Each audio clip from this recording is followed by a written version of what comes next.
وعلى سيدنا علي وسيدتنا فاطمة وسيدتنا زينب وسيدنا حسن وسيدنا حسين وعلى آله وصحبه وبارك وسلم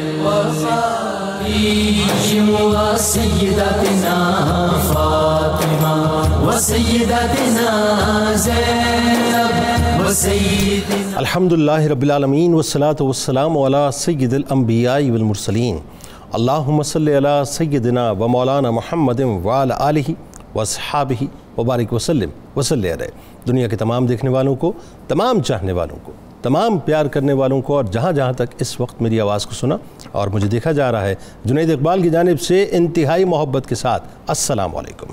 ایک بار پھر ناظرین، آپ کو پر نور صبح میں صبح نور کے ساتھ میں دل کی گہرائیوں سے خوش آمدید کہتا ہوں، اور آئیے بلا توقف چلتے ہیں حضرت ابو انیس محمد برکت علی علیہ رحمہ کی تالیف اسماء النبی کریم صلی اللہ علیہ وآلہ وسلم سے رسول اللہ صلی اللہ علیہ وآلہ وسلم کا ایک اسم مبارک پڑھنے اور سننے کی سعادت حاصل کرتے ہیں۔ سیدنا الناصح صلی اللہ علیہ وآلہ وسلم، ہمارے سردار نصیحت فرمانے والے، درود و سلام بھیجے اللہ آپ صلی اللہ علیہ وآلہ وسلم پر، آپ صلی اللہ علیہ وآلہ وسلم کے آل پاک پر اور صحابہ کرام رضوان اللہ تعالیٰ علیہم اجمعین پر۔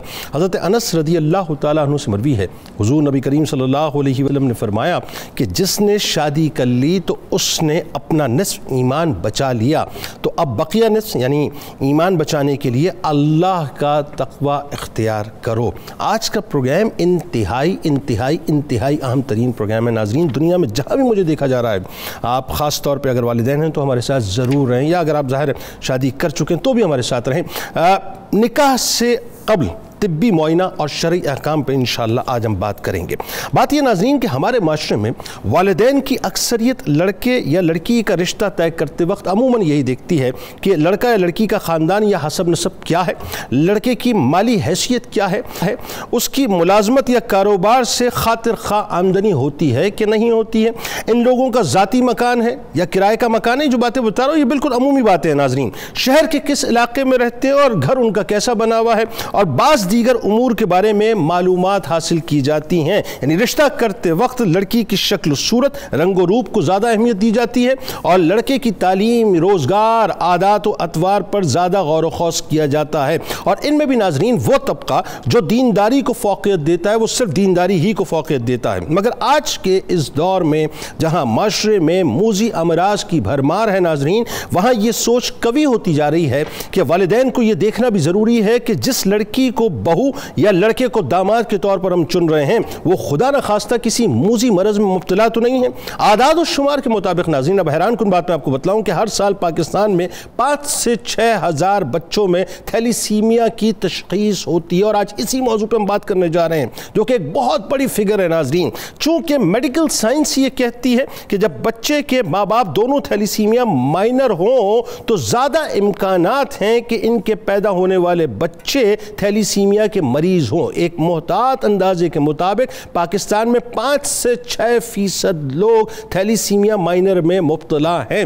چونکہ ناظرین یہ مسئلہ انتہائی اہم اور نازک ہے، لہٰذا اس سلسلے میں قومی اسمبلی کی جانب سے فروری 2017 کو تھیلیسیمیا کے مریضوں کے رشتہ داروں کی لازمی اسکریننگ سے متعلق بل پیش کیا گیا تاکہ اسکریننگ کا اہتمام کر کے اس امر کو یقینی بنایا جائے کہ تھیلیسیمیا کیریئر دونوں یعنی مرد و خاتون رشتہ ازدواج میں منسلک نہ ہو اور اس مہلک بیماری کے خاتمے میں مدد ملے۔ اس سے قبل بھی تھیلیسیمیا سے آگاہی اور روک تھام کے حوالے سے ناظرین prevention and control of thalassemia bill 2013 کو سندھ اسمبلی میں منظوری دی گئی۔ بل کے مطابق نکاح نامے پر دولہا کے تھیلیسیمیا ٹیسٹ کا اندراج ہوگا۔ یہ بلز ناظرین ٹیبل بھی ہوئے اور کئی ظاہر قانون کی شکل بھی بن گئے۔ تھیلیسیمیا کے مریضوں کے لیے لازمی خون ٹیسٹ ترمیمی بل 2014 کو پنجاب اسمبلی اسمبلی میں ستمبر 2017 کو پیش کیا گیا۔ خیبر پختونخوا حکومت نے 2009 میں اسمبلی سے قانون پاس کرایا جس کے تحت صوبے میں شادی سے پہلے تھیلیسیمیا کی تشخیص کے لیے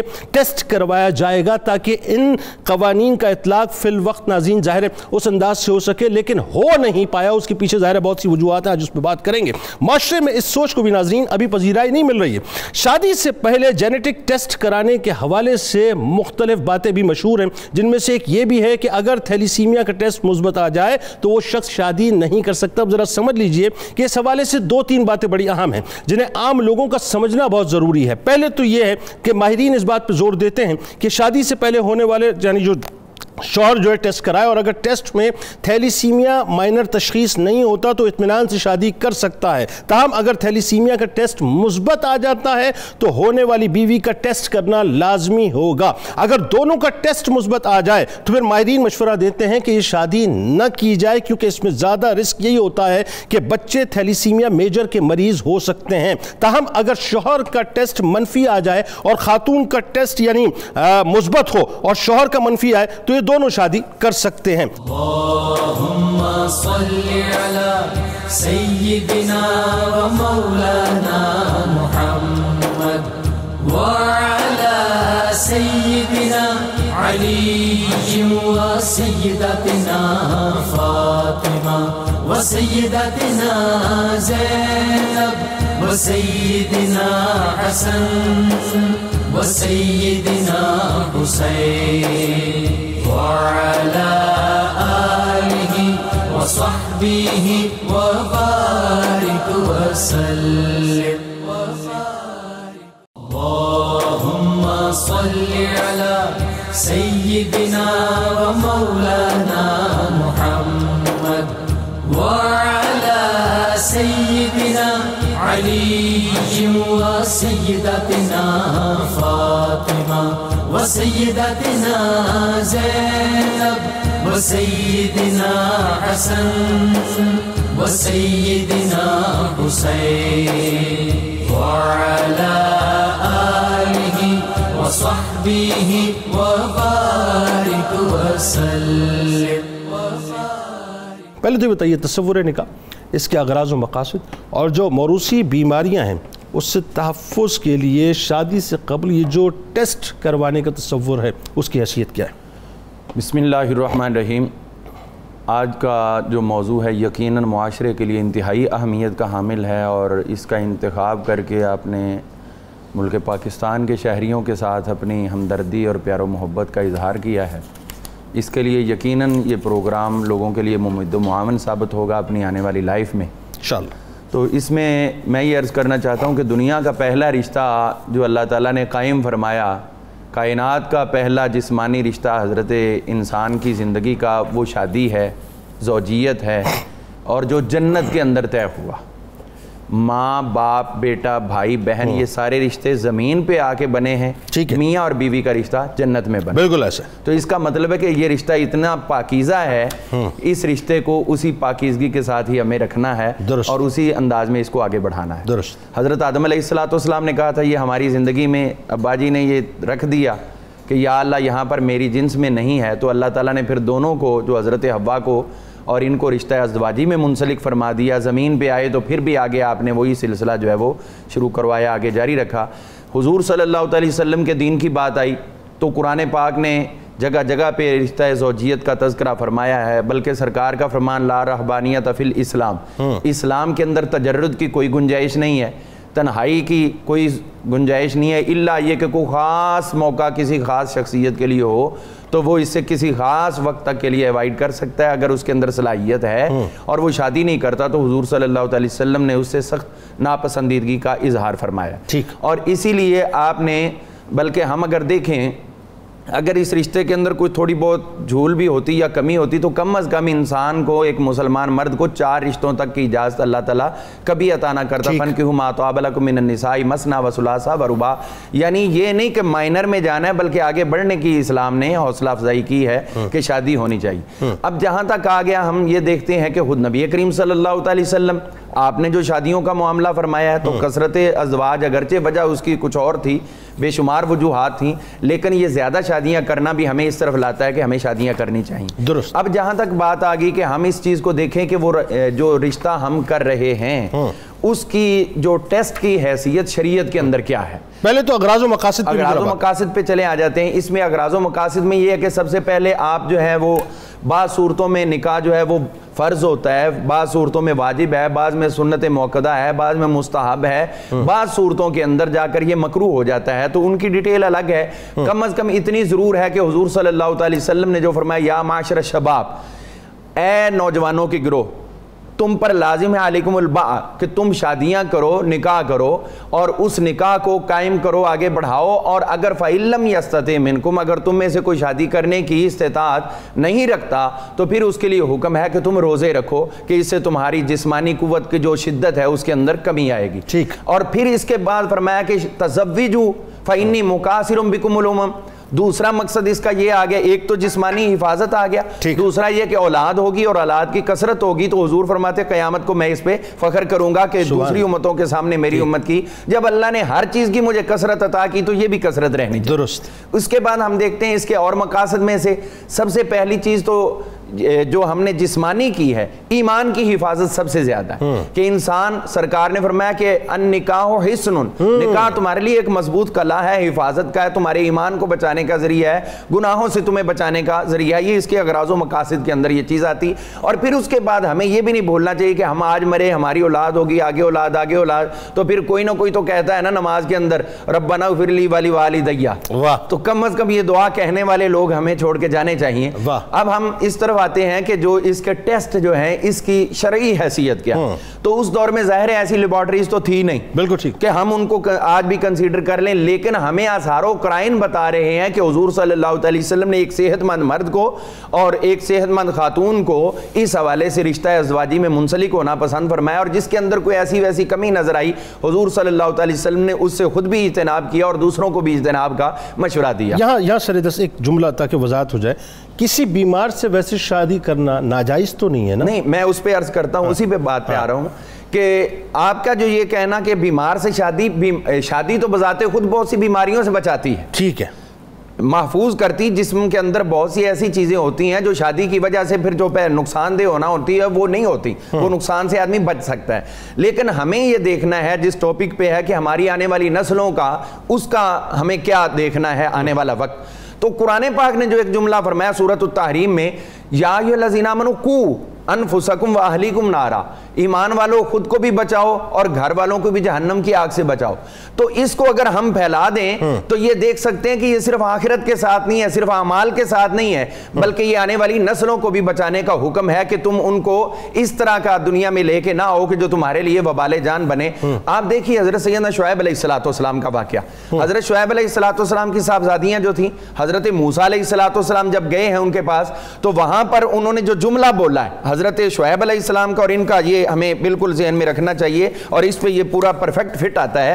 اور وہ یہ ہے کہ حضور قرآن پاک فرماتا ہے حضرت شعیب علیہ السلام کی بیٹیاں قالت احداہما یا ابت استاجر ان خیر من استاجرت القوی الامین. یہ موسیٰ علیہ السلام قوی ہیں، آپ ان کو رکھیں کام پہ، یہ قوی ہے. اب قوی کا لفظ جو ہے وہ وسعت رکھتا ہے اپنے اندر، اور اس کو جو آپ کہہ لیں ٹیسٹ کی صورت میں حضرت شعیب علیہ السلام نے کہا انی ارید ان انکحک احدی ابنتی ہاتین علی ان تأجری ثمانیہ حجج. میں یہ چاہتا ہوں کہ 8 سال تک یہاں پہ نوکری کرو، یہ آپ کا ٹیسٹ ہے، اس کے بعد ہم آپ کے ساتھ اپنی بیٹی کی شادی کریں گے. تو اب یہ جو الفاظ آ رہے ہیں یہ اصل میں وہ ٹیسٹ کی طرف ہے، ورنہ ویسے تو نکاح فوری بھی کیا جا سکتا تھا. تو جسمانی طور پر قوی ہونا، اور اس کے اندر قوی سے مراد یہ نہیں کہ صرف آپ اپنے جو ہے ورزش کر کے ہوئے ہوں، بلکہ ہر حوالے سے محفوظ ہونا، یہ جسمانی طور پر. ڈاکٹر صاحب اب یہاں پہ جو بنیادی طور پہ بڑی اہم ترین بات میرا خیال ہے اس وقت سننے والے سمجھنا چاہیں گے کہ لوگوں کو ذرا یہ بتائیے کہ کون کون سی بیماریاں ہیں جنہیں موروثی بیماریاں کہا جاتا ہے، جو ظاہر جین سے ٹرانسفر ہوتی ہیں، اور شادی سے قبل احتیاط کیا کیا ہیں اور کیوں ہونی چاہیے، یہ ذرا لوگوں کو بتائیے. بسم اللہ الرحمن الرحیم، اللہم صلی علی محمد وعلی محمد وبارک وسلم۔ بہت شکریہ۔ ایک اہم ٹاپک جو جنرل پبلک کے لیے آپ آج پیش کر رہے ہیں، کیونکہ ڈاکٹرز کے لیے سیمینار وغیرہ ہوتے رہتے ہیں، جنرل پبلک ہماری آڈینس ہے، ہم اسی حوالے سے بات کریں گے تاکہ عام فہم گفتگو ہو جائے۔ بالکل ٹھیک۔ جینیٹک ڈیزیز اور کنجینیٹل ڈیزیز، ذرا میں ان کا فرق پہلے واضح کر دوں بات کو آگے بڑھانے سے پہلے۔ کنجینیٹل کا مطلب ہے پیدائشی نقص یا پیدائشی بیماری جو پیدائش کے وقت ظاہر ہوتی ہے، جس کے اندر ڈاؤن سنڈروم ایک بڑی کامن بیماری ہے، وہ چھوٹے سر والے بچے جو پیدا ہوتے ہیں۔ یہ یاد رکھیے، یہ جینیٹک یا موروثی بیماری نہیں ہے، یہ پیدائشی بیماری یا پیدائشی نقص ہے۔ یہ عموماً مسکنسیپشن ہے کہ اس کو ہم جینیٹک سمجھ لیتے ہیں کہ والدین کی طرف سے یہ ٹرانسفر نہیں ہوتی۔ اس کا لنک ہوتا ہے عورت کی یا خاتون کی بڑی عمر کے ساتھ۔ جتنی بڑی عمر میں شادی ہو، 45 سال کی عمر میں اگر کوئی شادی کرتی ہے خاتون، تو اس کے اندر 1:25 کی ریشو، یعنی 25 میں سے 1 کا چانس ہے بچہ ڈاؤن سنڈروم کا پیدا ہو۔ اوکے، تو ایج کے بڑھنے کے ساتھ ساتھ یہ نقص پیدا ہونا شروع ہو جاتا ہے۔ دوسری آ جاتی ہیں جینیٹک بیماریاں یا انہیریٹڈ ڈیزیز یا وراثتی بیماریاں۔ بالکل، اس کی تعریف یہ کی گئی ہے جو دونوں والدین میں سے کسی ایک میں ہو اور پھر اگلی نسل میں وہ ٹرانسمٹ ہو جائے یا ٹرانسفر ہو جائے۔ درست، اس کو ہم وراثتی بیماری یا موروثی بیماری بھی کہیں گے۔ ان بیماریوں کے اندر ہیموفیلیا آ جاتا ہے، تھیلیسیمیا آ جاتا ہے، سکل سیل انیمیا آ جاتا ہے، گاشر ڈیزیز آ جاتی ہے، اور ایک لمبی لسٹ ہے۔ اب تھیلیسیمیا اور ہیموفیلیا کے لیے تو ہم ایک طبی معائنہ کروا سکتے ہیں پہلے۔ ہیموفیلیا، چونکہ تھیلیسیمیا پہ اور بھی بات کروں گا، پہلے ہیموفیلیا کے بارے میں بتا دوں۔ ہیموفیلیا ایک ایسی بیماری ہے جس کے اندر خون کا جمنا بند ہو جاتا ہے، خون کا انجماد بند ہو جاتا ہے۔ چھوٹی سی چوٹ لگے یا بندہ گرے یا انٹرامسکولر انجیکشن لگوائیں تو اندر خون جمتا نہیں ہے، باڈی کے اندر خون رستا رہتا ہے، بعد میں اندر اکٹھا ہونا شروع ہو جاتا ہے۔ اسی طرح گرے تو گھٹنے کی چوٹ لگے، اس کے اندر خون کا انجماد نہیں ہوگا، تو اس بیماری کو کہتے ہیں ہیموفیلیا۔ یہ اس بندے کو ریہیبلیٹیشن کے اوپر کافی سرمایہ بھی خرچ ہوتا ہے اور علاج بھی کافی مہنگا ہے۔ تو اس کے لیے سمپل ایک ٹیسٹ ہوتا ہے، یعنی APTT اس کو کہتے ہیں کہ کوگولیشن آپ سکرین کروا لیں اپنے خون کے ابتدائی ٹیسٹ، جس کے اوپر انجماد کا یا خون کے جمع ہونے کا یا بند ہونے کا جو ایک ٹیسٹ ہوتا ہے وہ کروا لیا جائے، ہر لیب سے اویلیبل ہوتا ہے۔ یہ کون کروائے؟ والدین کروائیں؟ یہ والدین کروا لیں یا وہ ڈاکٹر جو آپ کے محلے کا ڈاکٹر جس کو پتہ ہو آپ کی فیملی ہسٹری ہے۔ اس میں جنید صاحب فیملی ہسٹری بہت امپارٹنٹ ہے، جس کے اوپر ہم سٹریس جتنا بھی کر سکیں وہ کم ہے، کیونکہ جینیٹک ڈیزیز ہے۔ جی، فیملی ہسٹری کا مطلب ہے آپ کے بہن بھائیوں کے اندر، آباء و اجداد کے اندر اور آپ کے والدین کے اندر کوئی بیماری تو نہیں۔ اس بیماری کو آپ کا فیملی فزیشن، محلے کا ڈاکٹر یا جس کو جنرل فزیشن GP کہتے ہیں، اس کی یہ ذمہ داری بنتی ہے کہ وہ آپ کی فیملی ہسٹری کو ٹریس کرے اور آپ کو ایڈوائز کر دے کہ جناب آپ کے اندر چونکہ یہ بیماری چلی آ رہی ہے لہذا یہ ٹیسٹ آپ کروا لیں تاکہ آپ کو شادی سے پہلے یا بعد کے اندر کوئی کمپلیکیشن پیدا نہ ہو۔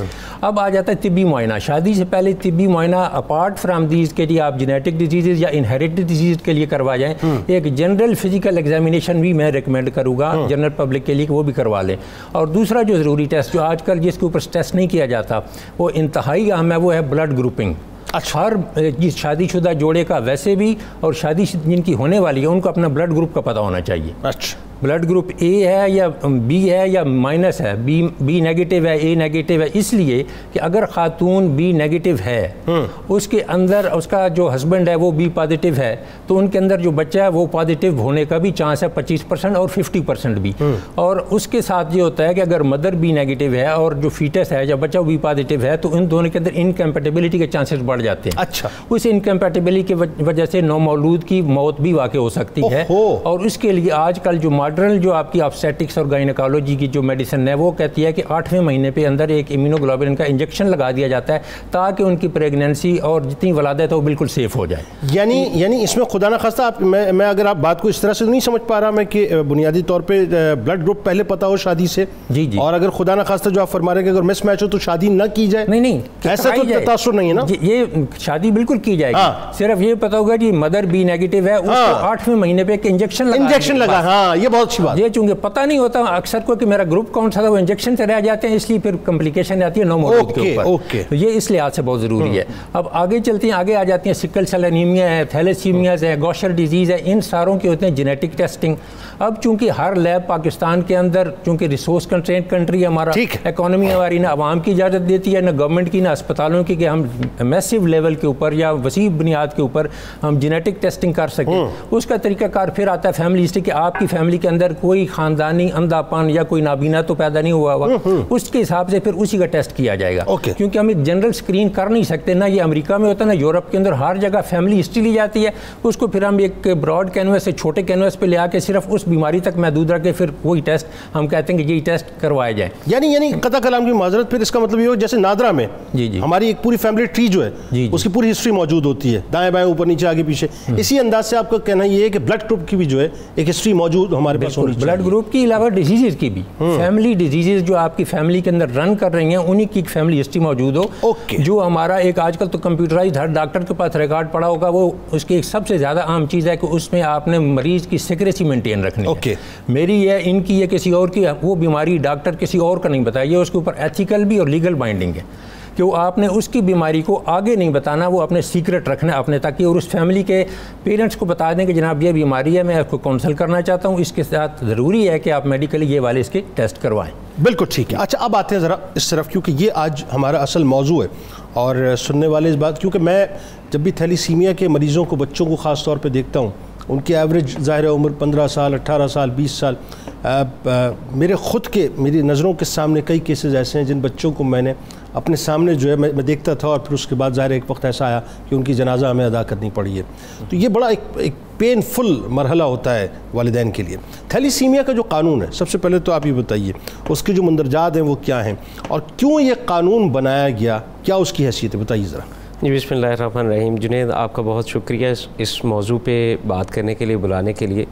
سب سے پہلے جو انیشیٹو لیا گیا تھا پاکستان کے اندر، وہ 2009 کے اندر کے پی کے اسمبلی نے ایک قانون پاس کیا تھا، پریونٹیو ہیلتھ ایکٹ 2009 پاس کر کے.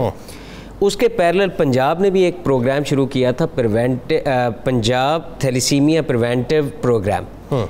اب پنجاب میں اور کے پی میں فرق یہ تھا کہ پنجاب میں صرف یہ پروگرام انہوں نے سٹارٹ کیا تھا، جس کے اندر انہوں نے صرف تشخیص کرنا شروع کی تھی، اور یہ فیسلٹیز 36 جو ڈسٹرکٹس ہیں ان میں یہ دے دی تھی کہ آپ جا کے بڑی آسانی کے ساتھ اپنا جو شادی سے پہلے ٹیسٹنگ کا ایک پروسیس ہے وہ کمپلیٹ کروا سکتے ہیں. لیکن کے پی اسمبلی نے یہ کہا کہ آپ کا جو نکاح رجسٹرار ہے وہ اس چیز کو انشور کرے گا کہ نکاح سے پہلے کیا لڑکے اور لڑکی کا جو بنیادی ٹیسٹ ہے اس شادی سے پہلے کا، خاص طور پہ تھیلیسیمیا کا، کیا وہ ہو چکا ہے، اور وہ اس ریکارڈ کو اکارڈنگ ٹو دا ایکٹ 2 سال کے لیے مینٹین کرے گا. اچھا، 2 سال کے لیے رکھے گا، اور اگر کوئی نکاح رجسٹرار اس پہ عمل نہیں کرتا تو اس کے لیے بھی سزا تجویز کی گئی تھی. اب ایشو یہ تھا قانون کے اندر کہ قانون نے یہ کہا تھا کہ اگر لڑکا اور لڑکی دونوں پازیٹیو بھی ہوتے ہیں، ان کو شادی کی ممانعت پھر بھی نہیں کی گئی تھی. ان کا جو قانون کے اندر کلیئر تھا کہ this will have no effect on the marriage. اب ان کو صرف یہ کہا گیا تھا. اسی طرح 2013 کے اندر سندھ اسمبلی کے اندر جو پریونشن آف تھیلیسیمیا ایکٹ 2013 پاس ہوا تھا، اس کے اندر بھی انہوں نے یہ بات کی تھی کہ دے شیل بی ایڈوائزڈ، جو لڑکا اور لڑکی ہے دے شیل بی ایڈوائزڈ. اسی طرح کے ورڈنگ کے پی کے جو 2009 کا ایکٹ تھا اس کے اندر بھی تھا کہ دے شیل، ان کی کاؤنسلنگ کی جائے گی، ان کو باؤنڈ نہیں کیا جائے گا، ایسی شادی کی قانوناً ممانعت نہیں کی گئی. دے شیل بی ایڈوائزڈ، ان کو یہ گائیڈ کیا جائے گا کہ آپ کے اندر خدا کی طرف سے یہ کمی رکھی گئی ہے، یا ایک آپ کو یہ ایک ڈیزیز ہے، اور اگر خدا نہ خواستہ آپ دونوں کی شادی ہو جاتی ہے تو دیر آر سرٹن چانسز، جو کہ ڈاکٹر صاحب نے بھی اس کو کلیئر کیا کہ 25% تک چانسز ہیں کہ اگر لڑکا اور لڑکی دونوں پازیٹیو یا مائنر ہوتے ہیں تو آگے جو میجر ہونے کے بچہ جو ہے وہ میجر ہو سکتا ہے، اس کے 25% چانسز ہیں. تو ایک لائف لانگ ایک بہت کربناک زندگی جو ہے بچے کو تو ہونی ہے. ایک والدین بھی ایک بہت بڑے امتحان سے گزرتے ہیں. دیکھیں ہر ویک یا ہر منتھ، ایک مہینے میں 2 دفعہ بلڈ کیسے ارینج کر سکتے ہیں؟ بالکل صحیح. اسی کے اوپر جو پروگرام پنجاب کا چل رہا تھا اچھا ان بٹوین یہ ایک ڈیولپمنٹ ہوئی کہ نیشنل اسمبلی سے جو آپ نے بات کی نا کہ قانون پاس 2017 میں ٹو دی ایکسٹینٹ آف اسلام آباد تھا، وہ بعد میں سینٹ سے منظور ہو کے وہ ایکٹ بن گیا تھا. کمپلسری بلڈ ٹیسٹ جو ایکٹ ہے 2018 کا، وہ صرف اسلام آباد کی جو ٹیریٹری ہے اس کی حد تک ہے. اچھا، وہ بھی جو ریلیٹیو سے ان کی بلڈ اسکریننگ کے حوالے سے؟ جی، اس میں جو سندھ اسمبلی کا ایکٹ ہے اور جو اسلام آباد کا ایکٹ ہے، اس میں تو انہوں نے کلیئر کٹ لکھا ہے کہ اگر کہیں پہ کیس ایک پازیٹیو آ جاتا ہے تو یہ ڈیوٹی ہے اس پروگرام کی, اس گورنمنٹ کی, اس ڈپارٹمنٹ کی کہ اس کے جو نیئر ریلیٹیو ہیں, جو جتنے بھی قریبی ہیں, ان کے تمام کے کمپلسری ٹیسٹ کروائے. بالکل ٹھیک ہے. اور ان کا ایک ریکارڈ مینٹین کیا جائے, تاکہ اصل میں جو بیسک کانسیپٹ ہے یہ ڈاکٹر صاحب زیادہ کلیئر کر سکتے ہیں کہ یہ زیادہ تر چانسز ہوتے ہیں کزن میرج کے اندر. ٹھیک ہے.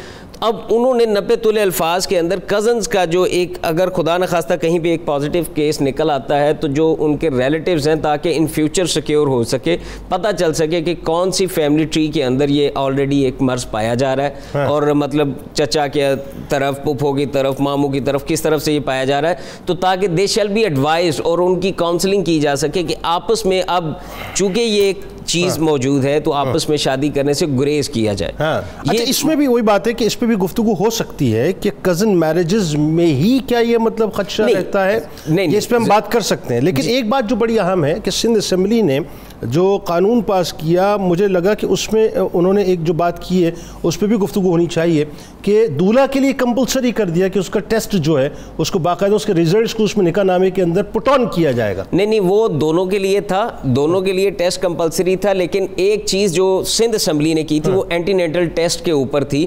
اینٹی نیٹل ٹیسٹ جو ہے بیسیکلی 1975 میں, ڈاکٹر صاحب مجھے کریکٹ کر سکتے ہیں if I'm not wrong, Italy کے اندر جو پری اسکریننگ سٹارٹ ہوئی تھی, اس کے بعد اینٹی نیٹل ٹیسٹ جو تھا اس کو ریکمینڈ کیا گیا تھا.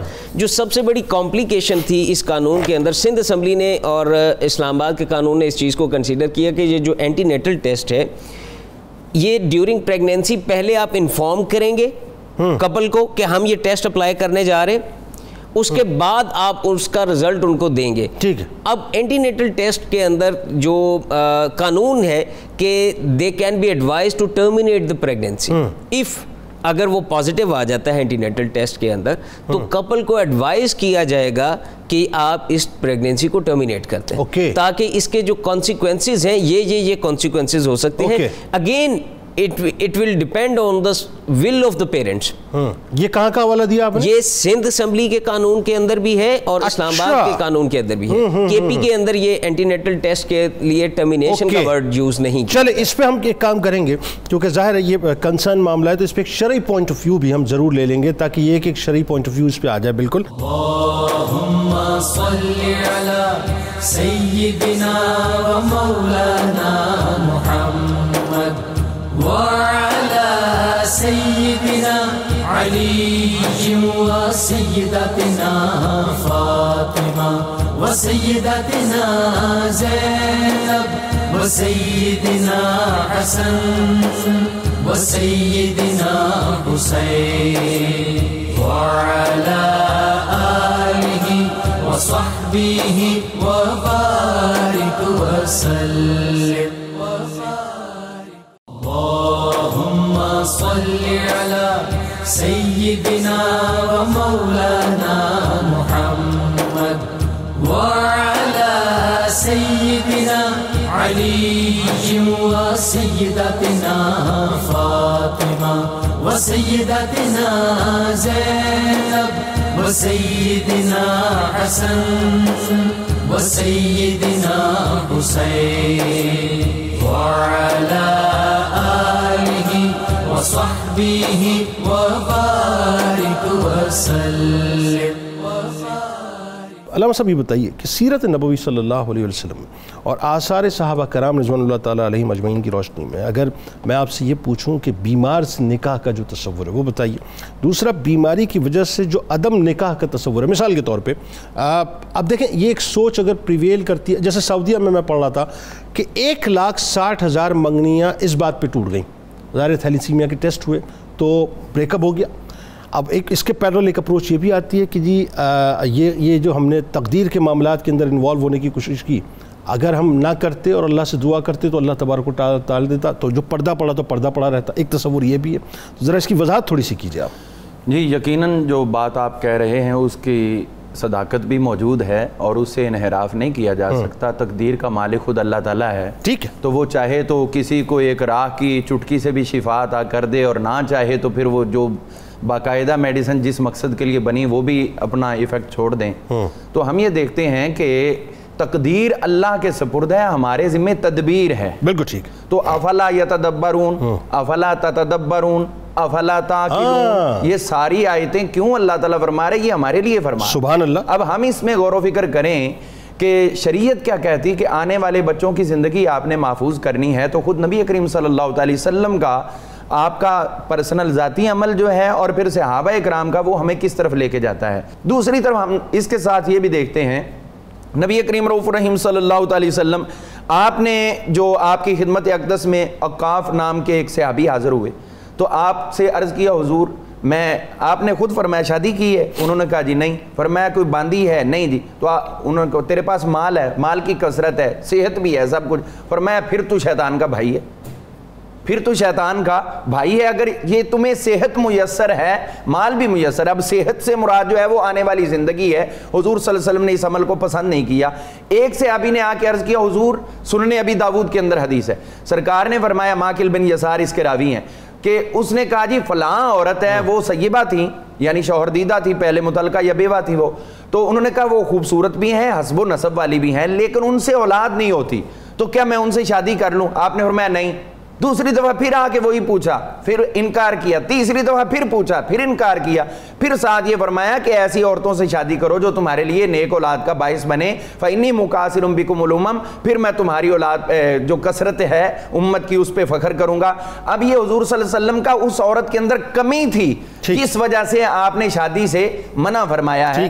پھر آپ یہ دیکھیے خود حضور صلی اللہ علیہ وسلم کے لیے کسی نے کسی مناسب رشتے کا آپ سے عرض کیا تو ساتھ میں یہ پتا چلا کہ ان کو دانتوں کا کوئی مرض ہے، تو یہ عام طور پر موروثی ہوتا ہے، دانتوں کا معاملہ جو ہے وہ آگے نسل میں منتقل ہو جاتا ہے، خصوصاً ماں سے بھی۔ تو حضور صلی اللہ علیہ وسلم نے اس خاتون سے نکاح نہیں فرمایا، اس کو چھوڑ دیا ہے۔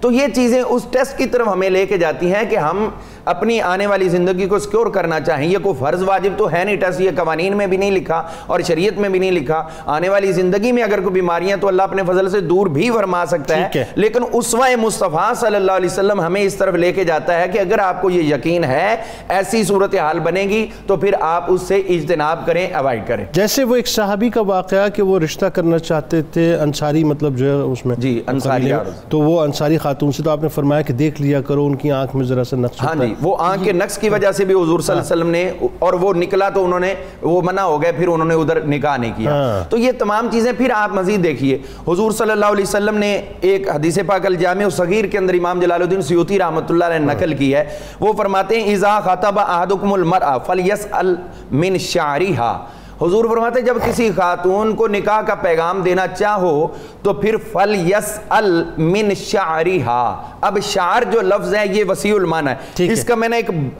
بال بھی ہے اور اس کا معنی اندرونی ویوز بھی ہیں، محسوسات بھی ہیں۔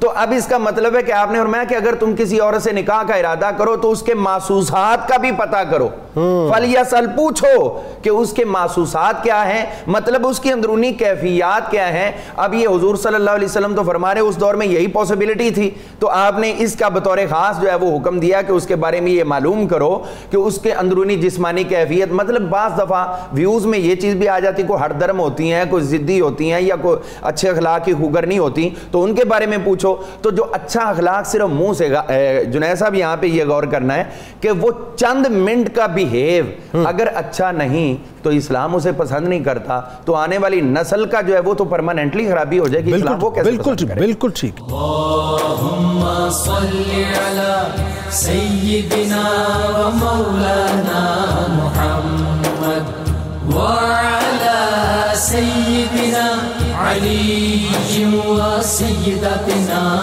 فاطمہ و سیدتنا زینب و سیدنا حسن و سیدنا حسین وعلی آلہ وصحبہ وبارک وسلم۔ اللہم صلی علی سیدنا و مولانا محمد وعلی سیدنا علی و سیدتنا فاطمہ و سیدتنا زینب و سیدنا حسن و سیدنا حسین وعلی آلہ وصحبہ وصحبه وبارك وسلم. ڈاکٹر صاحب اب ذرا بڑا اہم ترین مرحلہ ہے، اور یہ مرحلہ لوگوں کو جو ہے کنفیوژنز بھی بڑی دور کرے گا، اور سننے والے ظاہر ہے اس سے بہت کچھ انشاءاللہ حاصل کریں گے کہ تھیلیسیمیا کا مرض کیا ہے. ایک تو یہ بتائیے بنیادی طور پر یعنی اس کی جو کیٹیگریز ہیں، دوسرا اس کی وجوہات کیا ہیں، احتیاط کیا ہے، علاج کیا کیا ہے، اور پاکستان میں جو تعداد ہے وہ کیا ہے، صورتحال کیا ہے، یہ بتائیے. تھیلیسیمیا دو طرح کا جو امپارٹنٹ جس کی کیٹیگریز ہیں نا وہ ہے الفا اور بیٹا. ٹھیک. ہمارے ریجن کے اندر بیٹا تھیلیسیمیا بہت زیادہ کامن ہے. بیٹا زیادہ ہے. بیٹا. اوکے. الفا تھیلیسیمیا افریقہ، میڈیٹرینین ریجن اور سعودی عربیہ اس ریجن میں زیادہ کامن ہے. اوریجن اس کا وہی تھیلیسیمیا کا اوریجن وہی ہے. اوریجن وہی ہے. اوریجن وہی. اور ادھر سکل سیل انیمیا سعودی عربیہ وغیرہ میں وہاں پہ تو قانون سازی اسی لیے کی گئی جیسے آپ نے ذکر بھی کیا. اب تھیلیسیمیا بیٹا کی 3 کیٹیگریز ہیں کلینکلی. ٹریٹ جس کو کیریئر بھی کہتے ہیں، ہم عرف عام میں کیریئر کہتے ہیں، تھیلیسیمیا کیریئر، مائنر بھی کہتے ہیں، ٹریٹ بھی کہتے ہیں. دوسرا انٹرمیڈیٹ ہے. تیسری ٹائپ ہے میجر جو سب سے زیادہ خطرناک ہے، جس کے اندر ہم بات کر رہے ہیں کہ اگر میاں بیوی دونوں کیریئر ہیں تو 25% چانس ہر پریگننسی کے ساتھ ہوگا کہ ایک تھیلیسیمیا میجر کا بچہ پیدا ہو سکتا ہے. 25% چانس ہر پریگننسی کے ساتھ. اسی طرح انٹرمیڈیٹ جو ہے اس کے اندر یہ ان دونوں کے درمیان میں ہے، مائنر اور میجر کے درمیان میں. ہیموگلوبن ایف جس کو کہتے ہیں جو تھیلیسیمیا میجر میں بڑھ جاتا ہے، جس کو ایب نارمل ہیموگلوبن کہتے ہیں، وہ اس کے اندر 30% یا اس سے زیادہ ہو سکتا ہے. مائنر کے اندر A2 ایک ہیموگلوبن ہوتا ہے، اس کی مقدار بڑھ جاتی ہے، مطلب 4 ہے تو اس سے بڑھ کے 7 یا 8% تک جا سکتی ہے. تھیلیسیمیا مائنر والے یا ٹریٹ والے لوگ نارمل زندگی بسر کر رہے ہوتے ہیں. یہ کلیئر کر دینا چاہیے کہ مائنر والے کو کوئی ایسی وریز کی بات نہیں ہوتی. اس کا ہیموگلوبن 10-11 کے درمیان 12 آرام سے زندگی، ایون کئی آرم فورسز میں بھی ایسے لوگ گئے ہیں جن کو مائنر ہے، وہ اپنی زندگی بسر کر رہے ہیں. اب یہ ہوتا کیوں ہے؟ ہوتا یہ اس لیے ہے کہ ایک والد کی طرف سے اور والدہ کی طرف سے ایک جین آئی جس نے آ کے آپ کا ہیموگلوبن کی بیسکلی اسٹرکچر یہ ہے کہ اس کے اندر 2 الفا جین اور 2 چینز ہیں بیٹا کی. یہ 4 چین ملا کے بیلنس بنایا ہوا اللہ تعالیٰ نے، اور ہمارا ہیموگلوبن کا مالیکیول بنتا ہے. ہیموگلوبن کا مالیکیول دیکھیے اس کا کام کیا کہ آکسیجن کیری کرنی ہے. ہارٹ سے لے کے پورے جسم کے ناخن تک نیچے جو بلڈ جانا ہے وہ ہیموگلوبن کی وجہ سے ہی جائے گا. اس نے آکسیجن کیری کرنی ہے، اور آکسیجن ہماری لائف سپورٹ ہے، اس کے بغیر زندگی نہیں ہے. اب ہیموگلوبن کے اندر ایک ہمارا ہیم چین ہے، اس کے لیے ہیموگلوبن چین لگی ہوئی ہے. بڑی خوبصورتی سے اللہ تعالیٰ نے یہ کیا، اس کا شاکار کہوں گا. 2 ادھر لگا ہوا 2 ادھر لگا. اس کا امبیلنس اگر ہو جائے، جیسے اللہ تعالیٰ نے فرمایا کہ ہر چیز میں نے توازن میں پیدا کی، یہ بھی توازن اگر خراب ہو جائے تو وہ ہیموگلوبن ایب نارمل ہو جائے گا، ٹوٹ پھوٹ کا شکار ہو جائے گا. 120 دن ایک نارمل ریڈ سیل کا یا خون کے سرخ ذرے کا ٹائم ہوتا ہے، جس کے اندر آٹومیٹکلی یہ ختم ہو کے نئے ریپلیس کر دیتے ہیں. اللہ اکبر. اب یہ اس میں اگر یہ ہیموگلوبن خراب آ جائے یا ایب نارمل آ جائے، جس کے ہم کہتے ہیں ہیموگلوبن ایف آ گیا، تو وہ والا ریڈ سیل جس کے اندر یہ والا خراب ہیموگلوبن ہے، یہ 120 دن کی مدت سے پہلے ہی ٹوٹ پھوٹ کا شکار ہو جائے گا. تو ارلی بریک ڈاؤن کی وجہ سے کیا کیا پیچیدگیاں پیدا ہوں گی؟ ایک تو سیویئر انیمیا ہوگا، بچہ پیل ہوگا. اب یہ بھی بتا دوں کہ پیدائش کے فوراً بعد یہ ظاہر نہیں ہوتا، 6 مہینے کی عمر کی جا پہ ظاہر شروع ہو جاتا ہے کہ یہ بچہ تھیلیسیمیا میجر کا ہے. یعنی 2 مائنر مطلب والدین نے شادی کر لی اور 6 مہینے کے بعد پیدائش کے بعد اگر آپ کا میجر ایک بچہ پیدا ہوا ہے خدا نخواستہ، تو اس کی جو مینیفیسٹیشن ہے یا ظاہری علامات ہیں وہ 6 ماہ کے اوپر جا کے ظاہر ہونا شروع ہوئیں گے. اللہ. اس لیے کوئی یہ نہ سمجھے کہ یہ 6 ماہ تک تو نہیں تھا تو یہ کیسے ہو گیا، تو یہ پیدائشی چلی آ رہی ہے کیونکہ یہ کنجینیٹل ڈیزیز میں نہیں آتا. اللہ اکبر. اب اس کے اوپر ہم ڈاکٹر کے پاس جاتے ہیں، ڈاکٹر صاحب کہتے ہیں جی اس کا تو ہیموگلوبن 6 پہ آیا ہوا ہے، اسے فردر ٹیسٹ کروائے جائیں. فردر ٹیسٹ الیکٹروفوریسس ہے، جیسے تھیلیسیمیا پریونشن پروگرام کا نام لیا گیا نا، اس کے اندر بھی پہلے ہم ریڈ سیل کے ٹیسٹ کرتے ہیں کہ اس کے انڈیسز کتنے ہیں، ہیموگلوبن کتنا ہے. MCV ایک ٹیسٹ ہوتا ہے، اس کی مقدار اگر 70 سے کم ہے اور MCH 25 سے کم ہے تو اس کو ہم شارٹ سکریننگ پہ رکھتے ہیں کہ اس کا فردر الیکٹروفوریسس کروایا جائے. الیکٹروفوریسس کنفرمیٹری ٹیسٹ ہوتا ہے کہ آپ کے اندر کون سا تھیلیسیمیا پایا جاتا ہے. میجر ہے تو اس کے اندر F کی مقدار زیادہ ہو جائے گی، مائنر ہے تو A2 کی مقدار زیادہ ہو جائے گی. اس کے بعد آتا ہے ان بچوں کے اندر پیٹ بڑا ہوتا ہے کیونکہ تلی کا سائز بڑھ جاتا ہے. اچھا. تلی کا سائز اس لیے بڑھتا ہے کہ ریڈ سیل کی ٹوٹ پھوٹ بہت زیادہ ہوتی ہے. جگر کا سائز بڑھ جاتا ہے، بلیروبین بڑھ جاتی ہے، آپ کے جگر کے ٹیسٹ ایب نارمل ہونا شروع ہو جاتے ہیں. آپ کے سر کی جو فرنٹ والی ہڈی ہے یہ بڑھنا شروع ہو جاتی ہے، ناک کی ہڈی ڈپریس ہو جاتی ہے. اور 10 سال کی عمر تک عموماً جو بچے وہ سروائیو نہیں کرتے، ان کی گروتھ ریٹارڈیشن سمجھ لیں، ان کی نشو و نما نہیں ہو رہی تھی، وہ رک جاتی ہے اسی وجہ کہ ہیموگلوبن پراپر نہیں بن رہا اور اس کی پیچیدگیاں ہیں. یعنی والدین اپنے ہاتھوں سے اپنے بچوں کو اس طرح دیکھ جی ایسے دیکھ رہے ہیں. اور انفیکشن بہت زیادہ اس بچے کے اندر چانس ہوتے ہیں. نیمونیا بہت زیادہ ہوتا ہے چانس ہونے کا.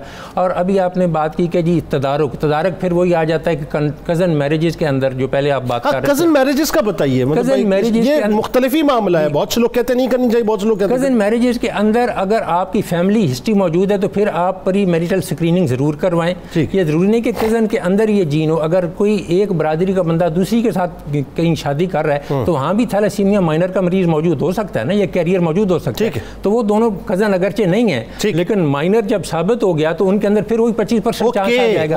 کزن اس لیے کہا جاتا ہے کہ ایک برادری کے اندر شادیاں ہو کہ ایک جین اس کے اندر کنفائن ہو جاتی ہے, وہ سرکولیٹ کرے گی اسی برادری کے اندر, اسی مطلب رشتہ داری کے اندر. اس لیے کزن میرجز کو ڈسکریج کیا جاتا ہے کہ اس جین کو ہم ذرا اس سے باہر نکال دیں, اس کے اندر کنفائن ہو کے دوبارہ چانس میجر کے نہ ہو جائے. کہ میں قربان جاؤں میرے سرکار کے. آپ یہ دیکھیے کہ سرکار علیہ السلام نے جو ہے وہ اپنا ظاہر رشتہ داروں میں بھی شادی کی اور سرکار علیہ السلام نے دیگر قبائل میں بھی شادی کی. یعنی کتنا زبردست پیغام ہے. اس کے پازیٹیو اسپیکٹس بھی ہیں اس کے اندر. یا اگر ایسی جینز بھی ہیں جو ذہانت کنٹرول کرتی ہیں تو جو سرکار علیہ السلام والی ذہانت ہے دوسری فیملیز تک بھی تو گئی ہوگی جو آگے نسل. ہاں سبحان اللہ, خوبصورتی بھی گئی ہوگی. تو اس کا اچھا مختصراً تعداد کتنی انداز؟ تعداد پاکستان کے اندر 5 سے 6 ہزار جو مریض ہیں نا جی وہ تھیلیسیمیا میجر کے ہر سال پیدا ہوتے ہیں. اور ٹوٹیلٹی میں کتنے؟ 5% کیریئر ہے ہماری ٹوٹل پاپولیشن کے اندر. 5% یعنی میں تقریباً اراؤنڈ کوئی 1 کروڑ مطلب بنتے ہوں گے. 100 میں سے 5 لگا لے تو اتنے بن جاتے ہیں. 1 کروڑ تقریباً بنتے ہیں. بالکل اسی طرح یہ, اور یہ تعداد ہر سال بڑھ رہی ہے چونکہ اتنی اس کے اوپر اویئرنیس نہیں ملی ہوئی ہے اور اس کا علاج بھی جو لوگ کم. کوئی ایک ٹپ تاکہ بات آگے بڑھائیں کہ اگر مثال کے طور پہ غلطی ہو گئی ہے, شادی ہو گئی ہے, پتہ چل گیا کہ جی غلطی کر لی تو پھر کیا کرنا چاہیے؟ اچھا اب ہو گئی اس کے اندر آپ کا ایک تو ہے وہ کہ آپ بلڈ ٹرانسفیوژن لگوائیں گے اس بچے کو. ٹھیک ہے. دوسرا اس کا پرماننٹ حل ہے بون میرو ٹرانسپلانٹ. وہ بہت مہنگا ہے, بہت مہنگا ہے. وہ 40 لاکھ تک کا پاکستان میں خرچہ آ رہا, پتہ نہیں بڑھ بھی گیا, وہ ڈالر کے ساتھ بھی ہوتا ہے اس کا لنک, اور باہر اگر کرواؤ گے. لیکن وہ پرماننٹ سولوشن ہے. پرماننٹ سولوشن بون میرو ٹرانسپلانٹ, وہ بھی سبلنگ کے اندر جس کی میرو یا آپ کا ملے گا HLA ٹائپنگ کریں گے اس کا آپس میں میچ ہونا ضروری ہے. بلڈ ٹرانسفیور کی کمپلیکیشن جنید صاحب اتنی زیادہ ہیں کہ میں کہوں گا کہ بہتر بندہ اس کی طرف نہ ہی جائے. لیکن اس کے اندر ریڈ سیل ہم لگوائیں گے, پورا ہول بلڈ نہیں لگوائیں گے. اس کی کمپلیکیشن اتنی زیادہ ہیں کہ بار بار آپ کو آئرن چیلیشن دینی پڑتی ہے. تو اس لیے بہتر ہے کہ اس کی پریونٹ کیا جائے کیونکہ prevention is better than cure. بالکل ٹھیک. بہت شکریہ آپ تینوں. اب آپ کا تشریف لائے کتاب الشفا کی جانب چلتے ہیں. مناسب رشتوں کے حسنوں کے حصول کا وظیفہ آپ کو بتلاتے ہیں کہ جو والدین اپنے بچوں کے رشتوں کے حوالے سے پریشان ہوں وہ کثرت کے ساتھ یا بدیوں کا ورد کریں اور حسب توفیق صدقہ بھی دیتے رہیں. انشاءاللہ بہت جلد اسباب پیدا ہو جائیں گے. مولا کائنات مولا علی کرم اللہ وجہ الکریم کا کمال قول مبارک ہے کہ جو شخص اپنے آپ کو گھریلو ذمہ داریاں سنبھالنے اور اہل خانہ کے حقوق پورے کرنے کا اہل سمجھتا ہو اسے نکاح کرنے میں تاخیر نہیں کرنی چاہیے. اللہم صلی علی سیدنا و مولانا محمد وعلی سیدنا علی و سیدتنا فاطمہ و سیدتنا زینب و سیدنا حسن و سیدنا حسین وعلى آله وصحبه وبارك وسلم.